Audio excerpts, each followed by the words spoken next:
एक बार की बात है, रूस के ओस्पेंस्की नाम के महान विचारक एक बार संत गुरजीएफ से मिलने उनके घर गए। दोनों में विभिन्न विषयों पर चर्चा होने लगी। ओस्पेंस्की ने संत गुरजीएफ से कहा, यूं तो मैंने गहन अध्ययन और अनुभव के द्वारा काफी ज्ञान अर्जित किया है, किंतु मैं कुछ और भी जानना चाहता हूँ। आप मेरी कुछ मदद कर सकते हैं। गुरजीएफ को मालूम था कि ओस्पेंस्की अपने विषय के प्रकांड विद्वान हैं, जिसका उन्हें थोड़ा घमंड भी है, अतः सीधी बात करने से कोई काम नहीं बनेगा।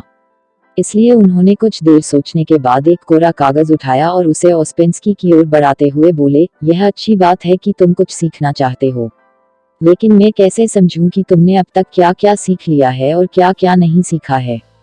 अतः तुम ऐसा करो कि जो कुछ भी जानते हो और जो नहीं जानते हो, उन दोनों के बारे में इस कागज पर लिख दो। जो तुम पहले से ही जानते हो उसके बारे में तो चर्चा करना व्यर्थ है, और जो तुम नहीं जानते उस पर ही चर्चा करना ठीक रहेगा।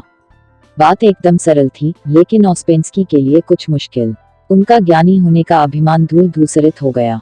ओस्पेंस्की आत्मा और परमात्मा जैसे विषय के बारे में तो बहुत जानते थे, लेकिन तत्व स्वरूप और भेद अभेद के बारे में उन्होंने सोचा तक नहीं था। गुरजीएफ की बात सुनकर वे सोच में पड़ गए। काफी देर सोचने के बाद भी जब उन्हें कुछ समझ में नहीं आया तो उन्होंने वह कोरा कागज ज्यों का त्यों गुरजीएफ को थमा दिया और बोले, श्रीमान मैं तो कुछ भी नहीं जानता। आज आपने मेरी आंखें खोल दी। ओस्पेंस्की के विनम्रतापूर्वक कहे गए इन शब्दों से गुरजीएफ बेहद प्रभावित हुए और बोले, ठीक है, अब तुमने जानने योग्य पहली बात जान ली है कि तुम कुछ नहीं जानते। यही ज्ञान की प्रथम सीढ़ी है। अब तुम्हें कुछ सिखाया और बताया जा सकता है, अर्थात खाली बर्तन को भरा जा सकता है, किंतु अहंकार से भरे बर्तन में बूंद भर ज्ञान भरना संभव नहीं।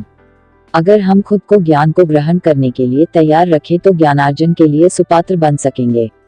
ज्ञानी बनने के लिए जरूरी है कि मनुष्य ज्ञान को पा लेने का संकल्प ले, और वह केवल एक गुरु से ही स्वयं को न बांधे, बल्कि उसे जहाँ कहीं भी अच्छी बात पता चले उसे ग्रहण करें।